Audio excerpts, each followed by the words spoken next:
साथियों नमस्कार। राजऋषि भर्तृहरि मत्स्य विश्वविद्यालय अलवर के द्वारा वार्षिक पद्धति से ली जाने वाली परीक्षा के लिए परीक्षा फॉर्म भरने की जो प्रक्रिया है वो शुरू हो चुकी है। तो आज के इस वीडियो में हम जानेंगे कि नोटिफिकेशन में क्या है और उसकी अंतिम तिथि क्या है, फीस कितनी है और क्या क्या महत्वपूर्ण बातें इसमें ध्यान रखने की हैं। तो ये राजऋषि भर्तृहरि मत्स्य विश्वविद्यालय की मूल वेबसाइट है और जैसे आप यहाँ एग्जामिनेशन पर क्लिक करोगे तो यहाँ पर नोटिफिकेशन जो है notification regarding online exam filling UG part second third and PG previous final D B additional under ordinance exam 2025। तो जैसे ही आप यहाँ पर क्लिक करेंगे, क्लिक करते ही हमारे सामने ये नोटिफिकेशन जो है वो डाउनलोड हो जाएगा। अब यहाँ इस नोटिफिकेशन में हम जो महत्वपूर्ण चीज़ें हैं वो यहाँ पर देखेंगे। तो देखिए, मुख्य परीक्षा 2025 वार्षिक पद्धति से, तो जैसा कि आपको सब विदित है कि अभी NEP 2020 के माध्यम से नई शिक्षा नीति लागू होगी और उसमें सेमेस्टर पद्धति से एग्ज़ाम होते हैं। लेकिन कुछ विद्यार्थियां जो कि इससे पूर्व न्यू एजुकेशन पॉलिसी से पूर्व जिन्होंने फर्स्ट ईयर कर ली, तो अब उनके सेकंड ईयर के थर्ड ईयर के फॉर्म भरे जा रहे हैं। इसी के साथ में ही स्नातकोत्तर पूर्वार्ध और उत्तरार्ध जो कि स्वयं पाठी हैं और नियमित हैं, यानी कि प्राइवेट और रेगुलर जो विद्यार्थी हैं उनके परीक्षा फॉर्म भरने संबंधी ये विज्ञप्ति जारी की गई है। तो राजऋषि भर्तृहरि मत्स्य विश्वविद्यालय से संबद्ध महाविद्यालय में निम्नांकित पाठ्यक्रमों में समस्त परीक्षार्थियों की मुख्य परीक्षा यहाँ पर 2025 माने कि परीक्षा आवेदन पत्र वेबसाइट पर ऑनलाइन माध्यम से निम्न अनुसार कार्यक्रम जो है वो घोषित किया गया है। तो अब यहाँ पर देखेंगे, यहाँ पर देखो पाठ्यक्रम का नाम लिखा है बिना विलम्ब शुल्क ये तिथि है और विलम्ब शुल्क के साथ में 100 रुपये विलम्ब शुल्क के साथ में ये है और 500 रुपये विलम्ब शुल्क के साथ में ये तिथि और 1000 रुपये ये है। तो सबसे पहले देखें BA, BSc, BCom, पास ऑनर्स, पार्ट द्वितीय तृतीय नियमित और पूर्व एवं स्वयं पाठी छात्र। तो वे छात्र जो कि BA में हैं, BSc में, BCom में हैं और जो कि इनके पार्ट सेकंड में हैं और जो पार्ट थर्ड में हैं, उन विद्यार्थियों के चाहे वो रेगुलर हो चाहे वो प्राइवेट हो, उन सबकी जो परीक्षा फॉर्म जो भरे जा रहे हैं वो 29 तारीख से लेकर के 7 फरवरी, तो यहाँ पर अंतिम तिथि का ध्यान रखें आप, 7 फरवरी 2025 तक उनके फॉर्म भरे जाएंगे। और यदि आप निर्धारित तिथि तक परीक्षा फॉर्म नहीं भर पाते हैं तो फिर आपको 100 रुपये विलम्ब शुल्क के साथ में 8 फरवरी से लेकर के 12 फरवरी तक आप 100 रुपये विलम्ब शुल्क के साथ में भर सकते हैं। इसी के साथ में यदि आप 12 तक भी फॉर्म नहीं भर पाते हैं तो फिर आपको जो नई तिथि दी है वो 500 रुपये विलम्ब शुल्क के साथ में है और वह 13 फरवरी से लेकर के 15 फरवरी, केवल 2 दिन। फिर भी आप किसी कारण से नहीं भर पाते हैं तो फिर आपको 1000 रुपये विलम्ब शुल्क देना पड़ेगा और परीक्षा प्रारंभ होने से 5 दिवस पूर्व तक, यानी कि आप परीक्षा जब शुरू हो, टाइम टेबल जारी हो, उससे 5 दिन पूर्व तक भी फॉर्म भर सकते हैं, बशर्ते कि आपको 1000 रुपये विलम्ब शुल्क देना होगा। ये तो थी BA, BSc, BCom पास कोर्स। अब हम बात करते हैं यहाँ पर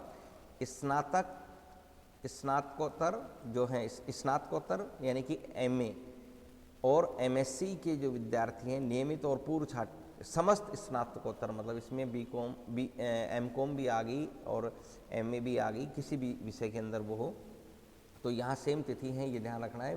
बिना विलम्ब शुल्क के 7 फरवरी तक है, 100 रुपये विलम्ब के साथ में आप 8 से 12 फरवरी तक और 500 विलम्ब शुल्क के साथ में 13 से 15 फरवरी तक और 1000 रुपये विलम्ब शुल्क सहित, यानी कि जो मूल फीस है उससे विलम्ब शुल्क के साथ में ये आपको ये तो यहाँ पर आप देखें। उसके साथ में पुस्तकालय और सूचना विज्ञान डिप्लोमा, BA एडिशनल और समस्त श्रेणी सुधार की जो भी जो वार्षिक पद्धति के माध्यम से होने वाली है उनके लिए ये निर्धारित तिथि की गई है। अब हम बात करते हैं इसके अंदर जो सामान्य निर्देश, जो आपको क्या ध्यान रखना है, जो नए परिवर्तन हुए हैं। सभी परीक्षार्थियों को आवेदन पत्र भरने हेतु ABC ID आवश्यक है। एकेडमिक बैंक क्रेडिट, ये जिसको अब अपार के नाम से भी जाना जाने लगा है, पहले एकेडमिक बैंक क्रेडिट के नाम से, तो दोनों एक ही हैं। ये आपको बनवानी है जो कि आधार से बनेगी, ऑनलाइन भी बनती है। तो अतः विद्यार्थी परीक्षा आवेदन पत्र में निर्धारित स्थान पर स्वयं के मोबाइल नंबर, ईमेल आईडी, आधार नंबर और एबीसी ये दर्ज करनी है। तो सबसे पहली ज़रूरी बात ये है कि आपको ABCD ID बनवानी है। उसके बाद में आपके मोबाइल नंबर, ईमेल आईडी और ये आधार नंबर इसके अंदर दर्ज होंगे। नियमित विद्यार्थी जो भी हैं वो ये सुनिश्चित कर लें कि उनकी 75% उपस्थिति जो है वो पूर्ण हो। परीक्षा विज्ञप्ति के अंदर और भी बहुत सारी महत्वपूर्ण जानकारी है जो कि अब आप यहाँ पर इस नोटिफिकेशन में आप देख सकते हैं, यहाँ से आप डाउनलोड करके पढ़ सकते हैं। महत्वपूर्ण जो जानकारी है वो इसी वीडियो में आपको बताई जा रही है, जो कि हाईलाइट है। विश्वविद्यालय से किसी भी प्रकार के पत्र व्यवहार कृपया परीक्षा केंद्र, महाविद्यालय कोड, मोबाइल नंबर के रूप में आपको अंकित करना है। जो मेन बात है वो मैं आपको यहाँ पर बताने जा रहा हूँ। बाकी नोटिफिकेशन में कुछ छूट जाए तो वो आप यहाँ से पढ़ सकते हैं। अच्छा, एक बार देखो, एक बार परीक्षा शुल्क जमा कराने के पश्चात आपका शुल्क वापस नहीं होगा, इस बात का भी ध्यान रखिए। तो सारी चीज़ सोच समझ के ही आपको जो है वो करनी है। इसके बाद में हम आगे चलते हैं। जो महत्वपूर्ण बातें हैं वो आप देखेंगे। परीक्षा फॉर्म जमा करा नियमित तो जो परीक्षार्थी हैं वो परीक्षा फॉर्म आवश्यक दस्तावेजों के साथ में संबंधित महाविद्यालय में ही जमा कराएंगे, अर्थात जिससे आप रेगुलर स्टूडेंट हैं उसी में ही आपको जमा कराना है। उसके बाद में जो भी एक्स स्टूडेंट हैं वो भी उसी के अंदर हार्ड कॉपी जो है वो अपनी जमा कराएंगे। मूल प्रोविजन माइग्रेशन मूलांकन सत्यापित की फ़ोटो जो है वो आपको इसके साथ में लगानी है। अब जो मेन बात है वो आती है फ़ीस की। काफ़ी बच्चों की ये रहती है कि भाई हम फीस कितनी हमारी लगेगी, तो वो यहाँ पर देखें। देखो, BA, BSc, BCom, BCA, BBA इनकी जो फ़ीस है रेगुलर विद्यार्थी से 1450 है, एक्स कोई है तो 1790 है। उसके बाद में प्राइवेट जो विद्यार्थी हैं 2750 लगेगी। उसके बाद में यहाँ पर जो विमर्श शुल्क है ये आपका नॉन कॉलेजिएट से ये 1000 रुपये लगेगा, और टोटल फीस जो है वो नॉन कॉलेजिएट की 3750 रुपये लगेगी। ठीक इसी प्रकार से आप यहाँ देखेंगे BA, BSc भी, ये तो पार्ट सेकंड की पास ऑन, यहाँ पे ये तो पार्ट सेकंड के, यहाँ पर जिनके ड्यू पेपर, यहाँ इस बात ध्यान रखें, जिनके ड्यू हैं उनकी 1960 और फिर इसमें प्लस होते चली जाएगी। इसी प्रकार से यहाँ पर कोई जो पहले से एनरोल्ड है और एडिशनल करना चाह रहा है, यानी कि B एडिशनल है, तो उसकी ये फीस लगेगी। इसी के साथ में कोई विद्यार्थी जो है वो पार्ट सेकंड में ऑर्डिनेंस के तहत में ये है, तो अब एक्स स्टूडेंट के रूप में उसकी 2750 जो है वो फीस लगेगी। तो इस तरह से ये पूरा नोटिफिकेशन आप देख करके जिससे भी रिलेटेड है वो आप इसमें कर सकते हैं। तीसरी महत्वपूर्ण बात यह है कि जो विद्यार्थी MA में हैं, MSc में हैं, उनकी क्या शुल्क है वो हम यहाँ पर डिस्कस करेंगे। स्टूडेंट ऑलरेडी एनरोल्ड जो हमारी राजर्षि भर्तृहरि विश्वविद्यालय में पहले से एनरोल्ड हैं, उनकी जो रेगुलर विद्यार्थी हैं उनकी जो फीस है 1870 है।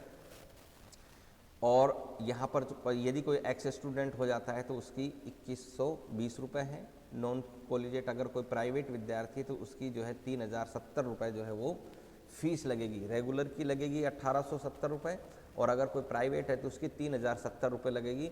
इसके बाद में नॉन कॉलेजिएट से ये विमर्श शुल्क के रूप में 1000 रुपये लगेंगे, यानी कि टोटल जो फीस है वो उसकी लगेगी 4070 रुपये। इसी प्रकार से यदि कोई विद्यार्थी राजर्षि में पहले से एनरोलमेंट उसका नहीं है, MA, MSc, MCom किसी में भी, तो उसकी जो है फीस जो है वो 2520 रुपये यहाँ पर ली जाएगी। ठीक है, तो इसी प्रकार से पूरी जो डिटेल है फीस की वो इसके अंदर दे रखी है। आप चाहें तो इसका स्क्रीनशॉट भी ले सकते हैं। स्क्रीनशॉट लेने के बाद में आप आराम से देख सकते हैं।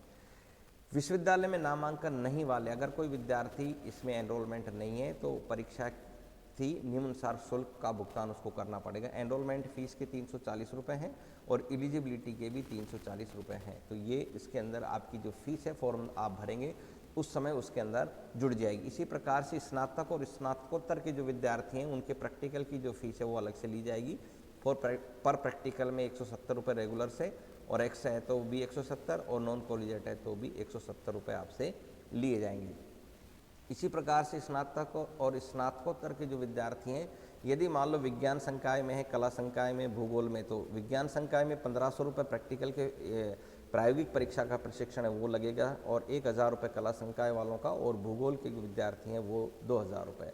तो ये विस्तृत जो इसका नोटिफिकेशन है उसके बारे में आपको कोशिश की है कि हम संक्षिप्त में आपको बता सकें।